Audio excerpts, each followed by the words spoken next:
it's a bit of a pain in the ass when I'll read a review of Second Coming and they only talk about Mark. Mm-hmm. I have a healthy ego. I'd like to be mentioned in the book I co-created, but it also bothers me when they don't mention Leonard.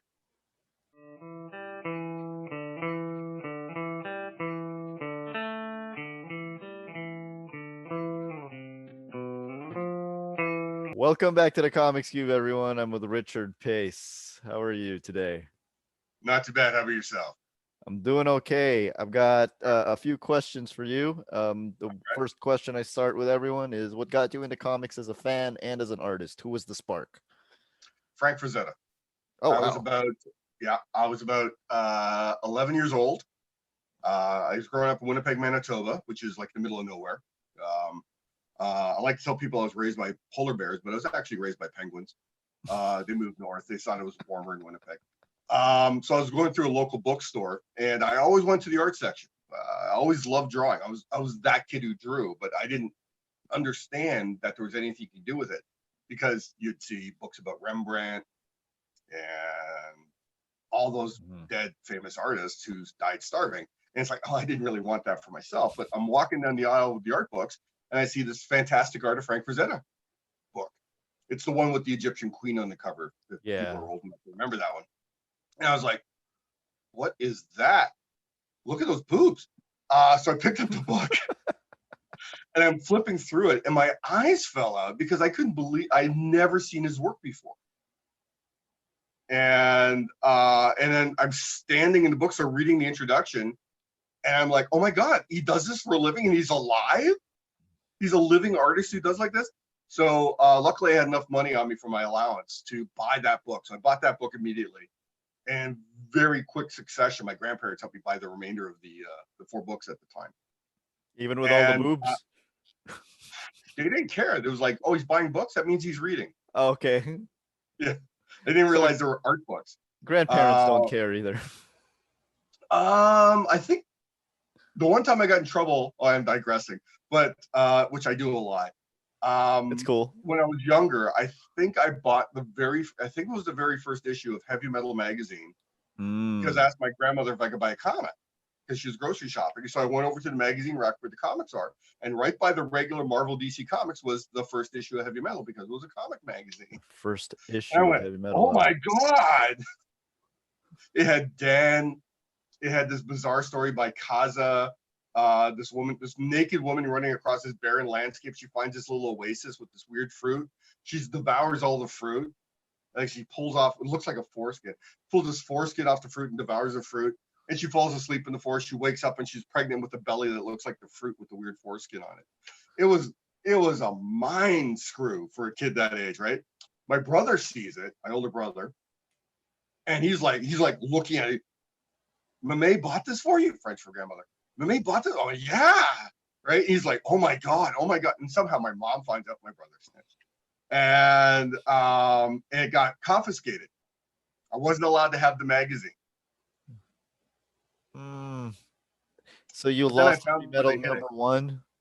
Yeah, I found where they hid it, and it was like so damaged, and it actually got some mold on it somehow. So it was like, it probably would have been a fortune. I feel so bad for you. Yeah. Oh well. Well, it turned my mind onto comics in a different way very early, premature even. But anyway, so in the biography of Frank Frazetta, it talked about him being a child prodigy as an artist, and then he did comics, and then he did book covers, and I went, career path. I'm a decent artist. I'll get good enough to do comics, and once I do comics, I can do book covers. I'll be the next Frank Frazetta. Didn't turn out that way, but along the way, I fell in love with comics as a medium, and comics had changed its output very much since the 70s. I mean, when I was really getting into comics seriously, Alan Moore's work was coming from overseas. Frank Miller had just finished Ronin.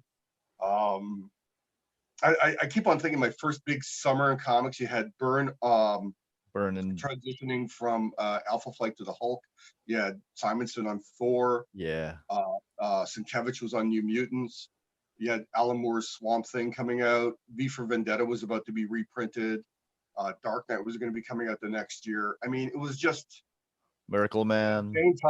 Insane time to come into comics, and it's like the comics were just exploding all different directions. I was reading Cerebus, Love and Rockets, like all these indie books that were Howard Chaykin's American Flag. Oh my God, probably one of the most underrated. Underrated. I mean, it's like every time I lend a copy of like American Flag to someone, they're like, "When was this done?" Right? They can't believe that a comic book was that graphically sophisticated and dealing with issues in a way that comics today still don't really deal with. And that's Chaykin, though, yeah. That's yeah. Chaykin. Well, I at one point I had hopes that some other creators were going to like step up to that level, but they all kind of wandered off into their own kind of what's a good way to phrase it? Mediocre visions of the future. Whereas Chaykin, there's this weird simmering level of contempt for the rest of humanity that lingers in Chaykin's work, that has this wonderful spine of optimism in it as well. It's like, I hate you all, I hope you do better. I mean that's in all his work, and even his horror work, and even some of like his Disunited States of Humanity, which got unfairly vilified. In spite of this terrible lead character and all these terrible supporting characters, it still ends up being a heroic romance. Yeah, I think a lot of people just don't get Chaykin. Like I think they miss that optimism. He even got into TV at the wrong time, right? Because he ended up doing a lot of TV that was better, and it probably would have been without his involvement, but it was limited by what people allowed TV to be. Imagine if Howard Chaykin, at the peak of his powers, was unleashed on an HBO series, like say his own version of True Detective. I see it. Yeah, right. Absolutely. I mean, it would have been mind blowing. It was almost like he was just born 20 years too early, type of thing. I can see it. Yeah. Don't tell Howard I said that. Also, like, wouldn't he share a studio with Walt Simonson and Frank Miller? Oh, yeah. Miller, Simonson, yeah. Well, they're all friends. That's that's insane. That level of talent in that one room. Well, you have to think about how small the talent pool was in the 70s. That's true. There really weren't that many. There weren't that many comics compared to now. There weren't that many creators compared to now. I mean, just think about how tight those circles were in the 70s, when Marvel was publishing 20 books a month, maybe. DC was publishing 30, and some of those were like Bigfoot comic books. Like, and then you had Archie, which was his own world. Yeah. Well, if you add 30 and 20 together, it's close enough to 52. There you go. But anyway, so how'd you when you decide, like, when did you get into the industry, and who were your... Okay, so I went to art school, and everyone said, don't do comics. Very encouraging. Yeah, and it's like the reason I learned eventually, the reason why art instructors hate people who want to do comics is because they're vomiting forth all the comic tropes they learned from copying comics as kids. So that it makes it hard. They have to unlearn comics to learn how to draw better, how to see perspective better, how to see color better. Comics screws up people's color sense like crazy. But luckily, I was never... I mean, my favorite color work was from heavy metal. Okay. I mean, fully painted people, European artists who were trained in color. Looking at like Mobius's Bizarro color was still far more mature than the film cut method in North American comics. So my color sense was always a little stronger. And my idea of drawing wasn't limited to, like, terrible variations in John Buscema. And John Buscema is like a god amongst drawing, but people who copied his tropes without understanding, like people who draw John Buscema arms without understanding the anatomy under the arms end up drawing like almost balloon arms. They don't understand the structure, and it gets all screwed up. But there was some unlearning, but I didn't stop loving comics. I mean, also during that period in college, like Chaykin Shadow had come out with Bilson, and the follow-up with Andy Helfer and Bill Sienkiewicz drawing the art. And then Kyle Baker. I mean, just the shadow alone would have been enough to keep me in comics. But Akira was coming out in color. Killing Joke came out. I mean, it was The Watchmen was out. Dark Knight had already finished up. I mean, all this stuff was out. And I'm like, how could I stop loving comics? I was showing those comics to my instructors. And I'm like, I remember one art instructor, I showed him Sienkiewicz's Shadow. And he looked at it. He's looking at it. And he goes, I see Bernie Fuchs, see Bob Peak, and a lot of good shit. If you're going to do comics like this, I'm okay with it, right? I mean, that's, and he was British, so he was already a little different than the other guys. But yeah, comics had changed enough that there's no way, if you really love the medium, that you would walk away from it. If you came into it loving it when it was simpler. Mm-hmm. I mean, John Byrne does great meat and potatoes Marvel comics for the 80s. And I could see where people would just despise seeing another John Byrne clone in art school. He drew the best meat and potatoes. Well, at the time, but the thing is, you have to understand. I mean, if you go back and read it, if you can strip away the nostalgia, there is a narrative simplicity to his work. I mean, it's still incredibly well done, but it's the best done children's show done for a network in the 70s. That's it. Right? Okay. Is not going to satisfy the interests of a 40-year-old animation fan who's seen Akira. That's true. Okay. And you always run into fans who have that overwhelming, borderline toxic nostalgia, say, oh, I wish comics were like this when I was a kid. And they don't realize part of it is you haven't developed the filters at that age to measure quality. And it's the first time you've experienced it. You will never read the first issue of John Byrne's Incredible Hulk ever again because you read it once. So you'll never have that same experience of John Byrne drawing the Hulk and the Hulk looking like that, right? And that was groundbreaking. But then you flash forward, and it's like, well, Dale Kuhn was like the next incarnation of the John Byrne Hulk effect. You look at how Dale Kuhn drew the Hulk, you go, oh my God, look at that, right? You'll never have that again, right? Because those memories and those emotions, those reactions, they're part of who you were at the time you experienced them, right? So me, I'm in my early 50s. When a comic knocks me off my feet now, it's a completely different kind of comic than what John Byrne or Walt Simonson was doing in the 80s. It takes more work, right? It takes more work to knock you off your feet now. Well, it has. It takes a different vision, and as I would say that the work that Byrne and Simonson did was at its peak at the time, and it took as much work as they could have done at the time.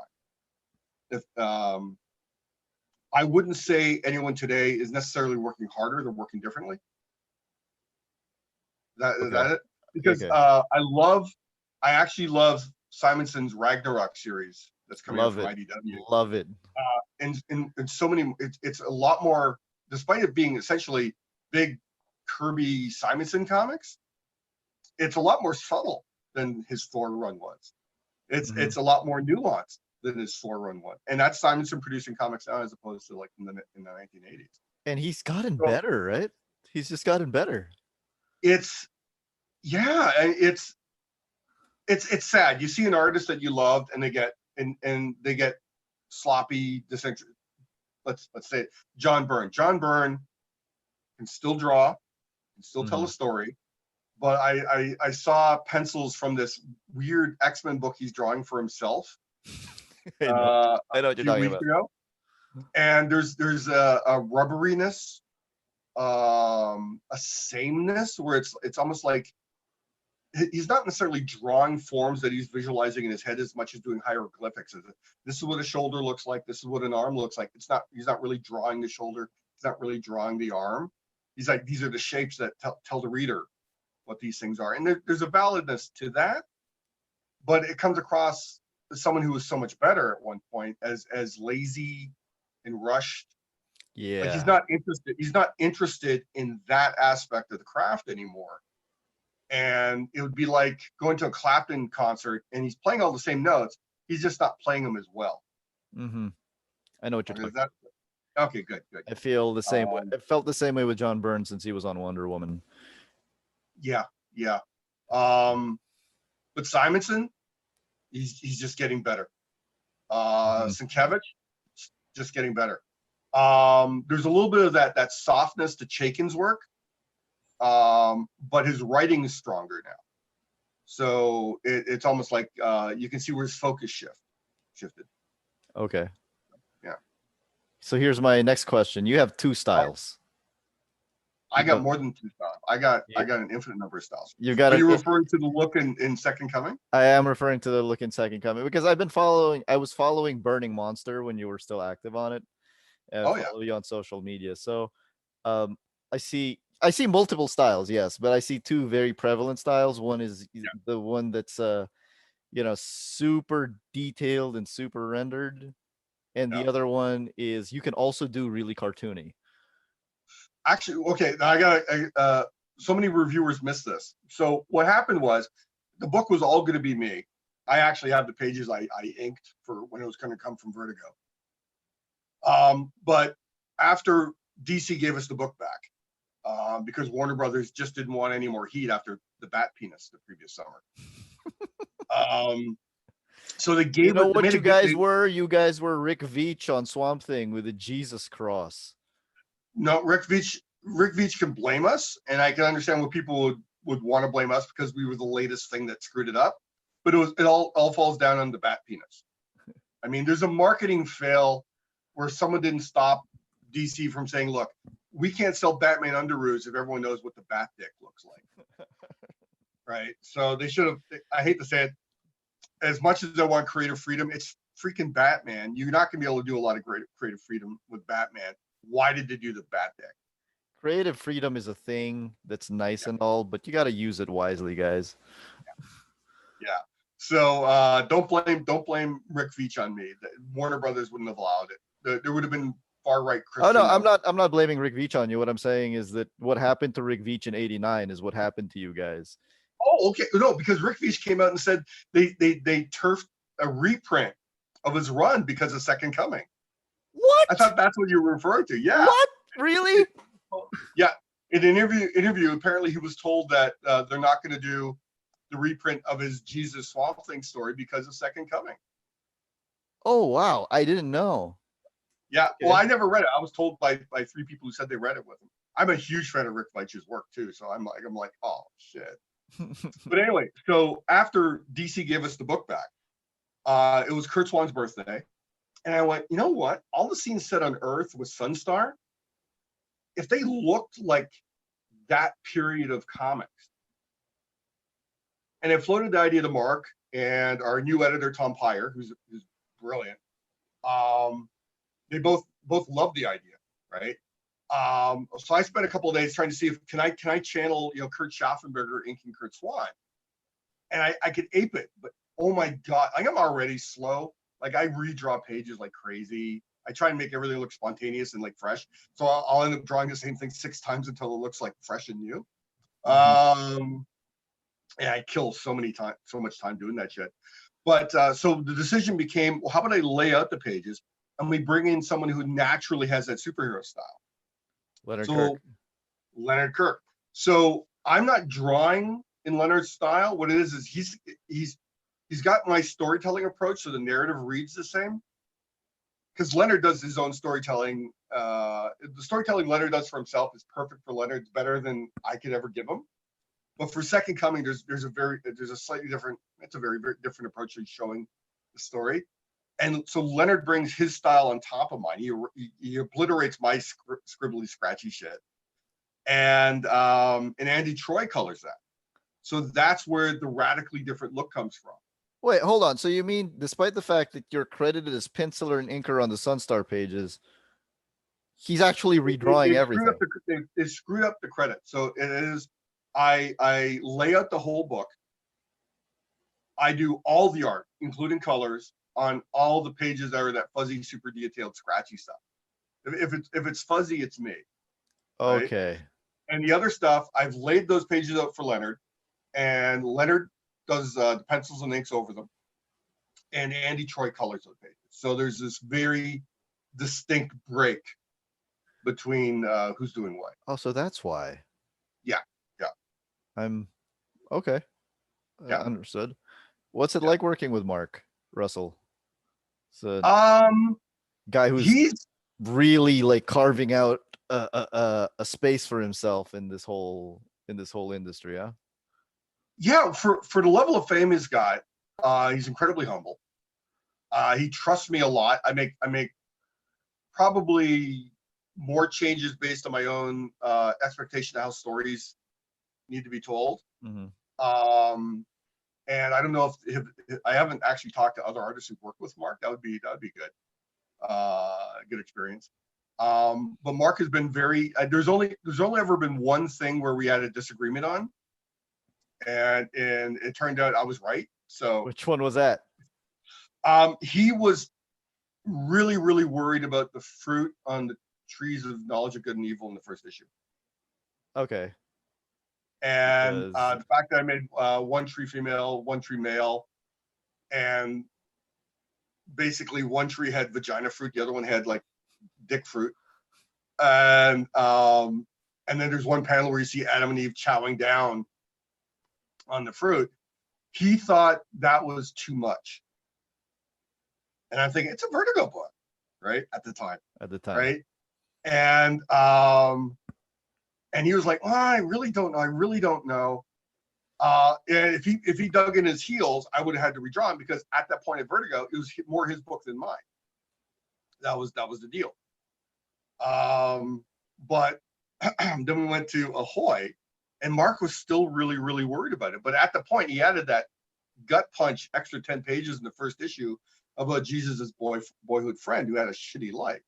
Right? Yeah. And at that point, I went, okay, before we do that story, we really got to make people understand this book's going to be funny, like over the top fart joke funny.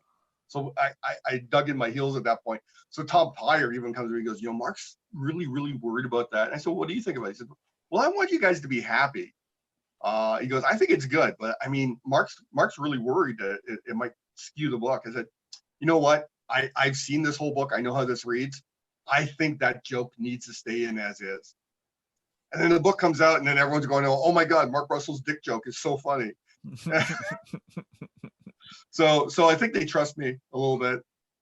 But working with Mark, he gives me some of the, I would never do this book on my own. My own writing is darker and angrier than Mark. If I was doing, if Mark got hit by a bus and they said, okay, Richard, you're going to continue with Second Coming, I don't know if I could do it, because I'm not as positive about the religious experience as Mark is, even though he went through I would say a darker life experience with religion than I have. I became an atheist at a very young age, and Mark actually, when you interview Mark, talk to him about his religious background. I like that when. I don't want to tell his story. I don't want to tell his story. I like that when I interview Mark. I like that. Yeah. Well, yeah, I think you should. I'm trying. I'm gonna try. Yeah. Okay. Yeah. Well, like if I was doing Second Coming, at some point, Sunstar would be punching God, because why the hell did you blow up my planet? Right? I mean, that's me. But meanwhile, like Sunstar he's just such a big dumb galoot. I mean, he's like, he hasn't put two and two together yet. It's like all the terrible things in my life have been because my planet got blown up. And yeah, he's got this great relationship right now, but God's an asshole. We get that across. And everyone, and there's a great thing in the first arc where Jesus basically says that God's funded all the parties, but everyone else has to do the cleanup after. Yeah. And I honestly, it's like I couldn't get to that line the way I approach stories. And that's Mark. And that's possibly his different way of seeing things makes this book stronger than anything I ever could have come up with on my own. That was my next question, actually, was how much of the voice that Mark gave into Second Coming, how how much of it did you agree with, and how much of it resonated with you? Well, comics is I think the closest comparison is always either, writer driven TV or movies, where the director respects the writer. Whereas in a lot of movies, no one respects the writer. But so my job is I tell the story. The penciler tells the story, right? There's a script, and some artists bring nothing in themselves. They just figure out how to best show the imagery of the action, and that's the limit of it. I look at it much more like I'm a director and cinematographer. Like, okay, what do I say to the audience if I show the picture from this angle? What happens when I move the camera over here? What am I saying about the characters? What am I saying about the narrative? Like the whole Eisner thing. Mm-hmm. So I'm the storyteller, and my goal is to tell Mark's story as best as it can be told. And sometimes it means ignoring his stage directions. Sometimes it says, okay, well, he has this dialogue in one panel because he wants this payoff panel over here. And I'm going, that panel's not going to work unless I break that other panel up into 3. Okay. Right. And there's historically artists changing scripts are to make more splash pages. And less things to draw. Fewer things to draw, suddenly no background. I will in the service of Mark's story, I will add beats. Like pauses, beats, make him break his dialogue over a few things. So the dialogue, so it's like, it's the difference between a comedian who has good material, but he can't deliver it well, and a comedian who knows timing perfectly. Mm-hmm. Right? And it's a different headspace writing a script versus getting that dialogue and that action to the reader in as clear and as best way. So many times where it's like, in a lot of comics, you'll see like 2 characters in a box or a panel, and they'll be like saying something, respond, saying something. And it works because it's informational. But if there's supposed to be a comedic aspect to it, there has to be a timing aspect of it. So sometimes that one panel has to be 2 or 3 panels. Just or even like a silent panel in the middle of just to get the idea across that what that person said last panel has to be thought about for a moment. And that's how you manipulate time in comics. Time and space are the same thing on that comics page. Yeah. And you have to utilize the comics page within the parameters of an issue as best as possible to make that story be experienced in the best possible way. So I would like to think that that's what I bring to Second Coming is like I read, because I'm a writer too. So I read Mark's stuff and I go, okay, how can I make Mark's line delivery even better? Mm-hmm. And it's all Mark, but it's just me saying, okay, I'm going to cut it a certain way, just so when the reader reads it, they actually it really hits them. But also, go ahead. Yeah, sorry. Oh, and that's for like either like dramatic moments or funny moments. It's all about timing. Yeah, but also I think that's the difference between a writer, an artist, and a writer-artist. It's just somebody with a better sense of visuals would understand that timing, would understand why you would need to make the adjustment. Because one of my pet peeves with comics fandom is the tendency to think that the writer does everything and then everyone just kind of executes. That's wrong, people. It is. And the best writers are the first ones to tell you that. I mean, I've seen Mark in previous interviews go out of his way, to give me credit for stuff that was only kind of tangentially mine. And to the bigger issue, it's like my biggest influences in comics are writer artists, people who did the whole job. I mean, your Walter Simonsons, Frank Miller, Howard Chaykin. Howard Chaykin. I was just going to say him. Even Alan Moore. Alan Moore's done a tremendous amount of comics. Yeah. As an artist, and they know timing. They know what the connection between the visual and that time and space thing I talked about. They understand that intrinsically. So that comes out in their scripts. That comes out when they're writing for other people. So.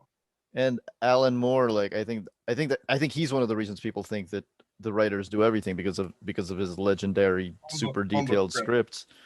But like he tells every artist. You know why? Okay, this is great. So this blew my mind when I found out. when Alan Moore, this is what I've been told. So I've been told this from a couple different sources. So either it's a great urban legend I don't want to debunk, and I want everyone to keep believing, or it actually happened. For the first part of his career, whenever Alan Moore was writing for someone else, he'd draw out the comic book as he saw it in his Alan Moore style. And then he'd be looking at his comic book and he'd type full panel descriptions from his drawn comic book for the artist. So they'd be able to, because he didn't think he should send the layouts to the artist and tell him what to do. He'd just do these full, thorough descriptions of what he saw. And I think there's this weird thing where people thought that maybe in his later years he did, but he wrote these big, long descriptions of everything he saw just out of his head. No, apparently he drew them, and then he described the drawings in detail in the script. Yeah, but yeah, it's a bit of a pain in the ass when I'll read a review of Second Coming and they only talk about Mark. Mm-hmm. I have a healthy ego. I'd like to be mentioned in the book I co-created, but it also bothers me when they don't mention Leonard. Yeah. So I think Leonard's my getting Leonard on board was, I think, one of the key aspects of the success of the book. Well, that's partly because the credits got screwed up. They don't always, even now some of the credits are like, what? And what's it like working at Ahoy in comparison to the big two? Because I love what Ahoy is doing. Yeah, I love what Ahoy's doing too. And I mean, how can you not want to work at the company who has an editor with the best hair in comics? I mean, Tom Pyre's hair is just, it's a cotton candy dream. No, Ahoy is great. I probably drive them nuts because I'll spend, last issue, I ended up redrawing everything I did. And I just pushed the book way late because of it. Because Leonard drew all the first issue, like he finished all the first issue for my layouts. Mm-hmm. And I just didn't feel there was enough energy in what I did. Just wasn't there. So I ended up redrawing everything. And it's me. It also could be part of the pandemic here. I'm finding I'm just not happy with my work that much because I'm living with just my work for a lot right now. But I'm doing a lot better in the next issue. I'm like, oh, okay, this page is all right. It's a lot of time taking a look at your own work. Like normally it's like I'd finish something and I'd go for a walk, grab a coffee. I got a bookstore that's about 200 meters away from me, and it's tough. Can't do that. I can't take Pandemic those mental breaks that allow me to come back to work and say, okay, that's fine. I'm looking at my work almost every day, all day, and I'm like, oh, I hate this. I can do that better, and I'll redraw it, and I'll redraw it, and I'll redraw it, and I'll finish the page, and I'll look at it, and I go, no, you know what? Storytelling's not good, and I'll pause it, and I'll redraw a new page. So you're working on the sequel, right, to Second Coming? Yeah. We are halfway through the second arc of Second Coming, Only Begotten Son. How is that going? Well, as I said, slower than it should be. Yeah. But it's. What can fans expect? We got the foundation. We got the foundation. Mm-hmm. With the first storyline, so people know all the players. We're allowed to be a little more experimental. Like the very first issue, I just did layouts for the whole issue, and Leonard finished it. And it was I don't know if you've seen it yet, but it's our version of Superman's origin, but with Sunstar. And it's the last night on his home planet. It's gonna be a trip, I'm sure. Yeah. And I'm doing covers this arc. Oh, nice. Yeah. Really happy with how the first cover went, and I'm really enjoying all of them. I have one more cover to draw. I think I'm doing that in the next week or two. Yeah, it's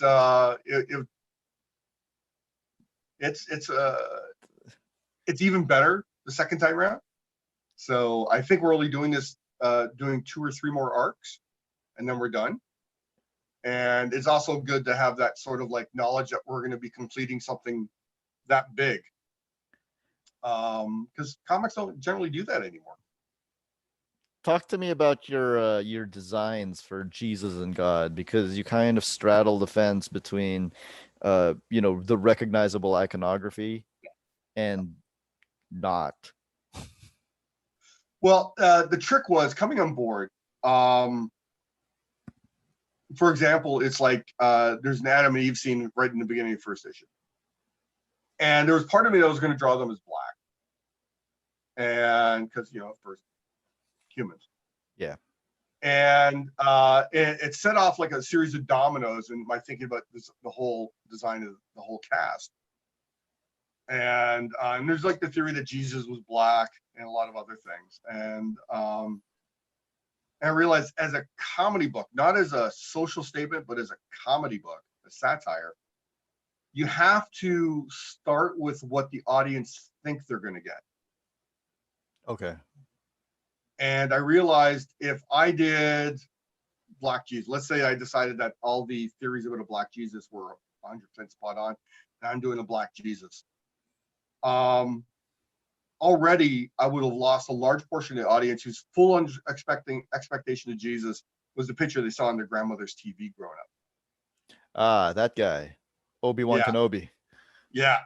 And I kind of went, okay, well, what I can do is I can actually, I can definitely make Jesus look more Jewish and much darker in skin tone than the blonde, blue-eyed Jesus on that weird 3D gold frame. I'm remembering what my grandmother had. She had like this vaguely 3D Jesus portrait in this grotesquely, I think it was brass, but it looked gold frame. And so you'd walk this way and Jesus's eyes would follow you. Yeah. Yeah. And just realize it's like, so a lot of people have a very set expectation of Jesus. So give them the Jesus they think they're going to get. But then when he says what Mark has him say, it ends up going to have a different effect than if Jesus looks like Kevin Hart, right? Yeah. And so God looks like a Charlton Heston God, although he's more based. He started off being based on oh my gosh, I'm blanking on his name, the lead actor from Succession, Brian. I don't know, but I can look it up, and I'll put a little word balloon over your. He's a Scottish actor, a brilliant Scottish actor. He was in like Super Troopers and a bunch of other. Anyway, so what I'll do is if I'm going to do a semi likeness of a character, I'll draw the actor a whole bunch of times and then not look at it when I'm drawing the actual character, so it becomes mine. So he's also morphed a little bit to look a little bit of his own character. So God looks like God that you expect to see. Jesus looks like Jesus. And initially, to again break with expectations, I wanted Sunstar to look a little bit more like a John Hamm type, but not like John Hamm, if you know what I mean? Yeah. More of like a big, lean guy. Yeah. And now, honestly, that's one of the weird things that kind of came into the book. Leonard came on board, and his Sunstar is thicker than mine. So to make it more consistency, my Sunstar has gotten a little more muscular. But he was never supposed to be muscular at all. He's just supposed to be, he's so strong, he's an alien. He doesn't need all those muscles. But so now Sunstar's a little bulkier. One of the paradoxes of drawing Superman. It's like, why is he so built? All those years, it basically he doesn't know what an arm looks like without muscle. So yeah, maybe. And how important is a book like Second Coming in today's day and age? Because I was telling a friend of mine that if I had read Second Coming when I was 12, it probably would have set a bunch of questions being asked in my brain. I would argue that no comic book's important. Interesting. On a cultural level, I don't think anything that's entertainment driven is necessarily important. I think a lot of people working in entertainment want to convince themselves their work's important. That said, I think on the individual level, creative works can be incredibly important. Like what you said, like if Second Coming hits someone at the time they needed to hit them and put their mind in a certain direction, that they would be happier if their mind was put in that direction, then it's incredibly important. If it makes them laugh and they needed that laugh, well, then it's important that at that time. But I think there's billions of people who live their entire lives never experience second coming, and they'll be no worse for not having it. So it's important to be realistic about this. I think the book's incredibly important to me because I have rent to pay. But I'd like to think that we're doing something good. I think we're doing something good, and it has an audience, and they're enjoying it. And so I think it has value. I wouldn't ascribe importance to it, but I think it has value. And it's good to be doing work that has value, because I got offered when I took a break from comics for a long time, and I came back, and I kept getting offered like fill-ins on forgettable superhero books. And I just really didn't want to do superheroes coming back, because that was my career. Kind of got pissed away doing forgettable superhero work in the 90s. You gotcha. So I wanted to work on something that had value, if not importance. And Second Coming is, luckily, I mean, right now I'm doing a book I think that has value, and that makes me happy. Speaking of something that has value, so I'm just going to close this off by saying you drew a webcomic around 11 years ago that I have shared multiple times on various threads just to get people to shut up. It was about Miles Morales. Oh my God. Yeah, that was, oh yeah, I did weekly strips for a while. Yeah. And that was a good one. That was loosely based on a real experience I had. I walked into my local comic shop, and there were two people bitching. As fans do. And it was the complete full-on racist version of that. In fact, there's more swearing than that, and utter contempt for the idea that people who weren't white would want their own character. And it's I've always been really aware of, I mean, right now, bringing that up, and then we're thinking about like the deep racism that really exposed itself over the last 4 years in the US. So much. And that's here in Canada too. I mean, white people are terrible everywhere. Well, and as soon as a white person says like, "Oh my God, he's so woke," right? He's terrible. He's a race traitor. I mean, that's like the type of. No, if you actually look at what white people are doing, the utter contempt they have for any other cultural aspect is beyond the pale, and they expect to be catered to on every level. And also, when a white person says it, you don't mean all white people. What you're saying is like white people are right. They're prone to this behavior. Yeah. I mean, I do it too. I mean, it's like no one's perfect. No one. I mean, I'll say something and I'll realize, oh shit, that's terrible what I just said. Mm-hmm. Right? And then I'll try and be better going forward. But there's people who do ultimately terrible things all the time, and that's their mindset. And they don't hate that they do terrible things. They hate that other people call them on it. Yeah. It's like, how dare you take away my power of being white? Yeah, somebody was I saw somebody on the internet complaining about the gender bending and race bending of a Lucian the Librarian from Sandman for the Netflix cast, and I'm like, you're gonna die on this hill, Lucian the Librarian? Yeah. And I gotta tell you, actually, I think what it is it's gonna turn out. I think they're wrong, because Gwendolyn Christie is playing Lucifer, I think. Yeah, Gwendolyn Christie's playing Lucifer, and but then so they changed. You know what? These characters aren't real. There's another thing. I mean, it's.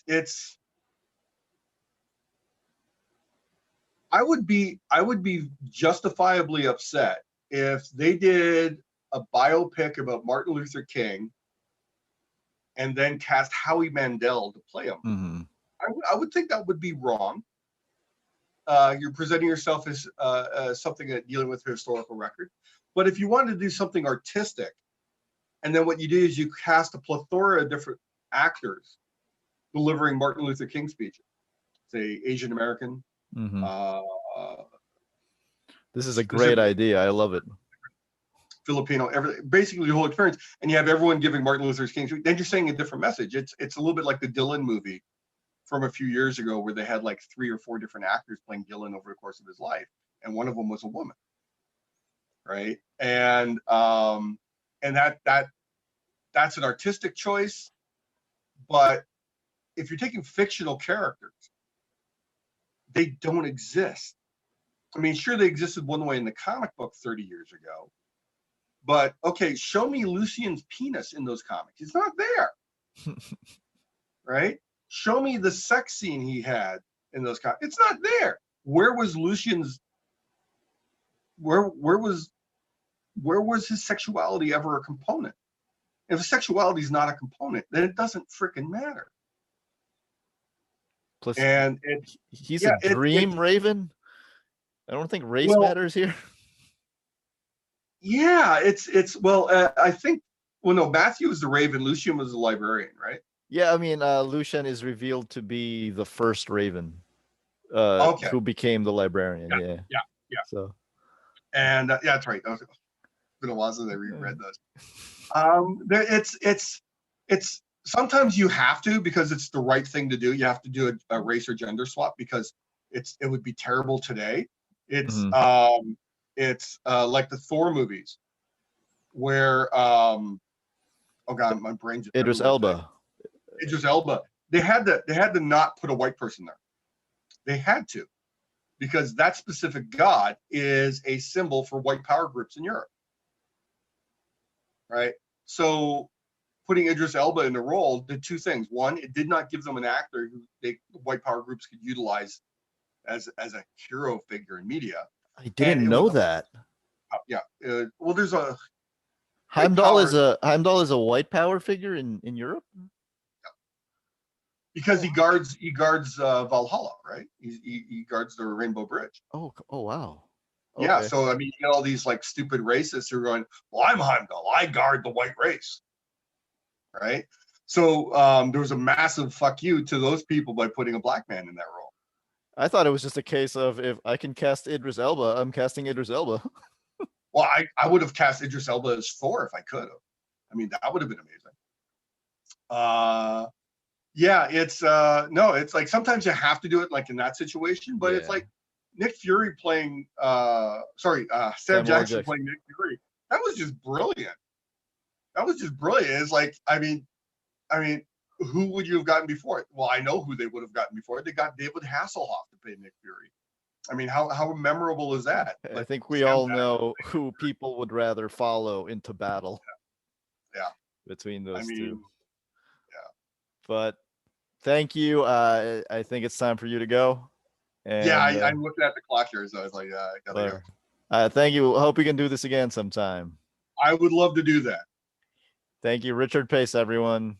Relevant links below the video. All right. You have a good one. Thank you.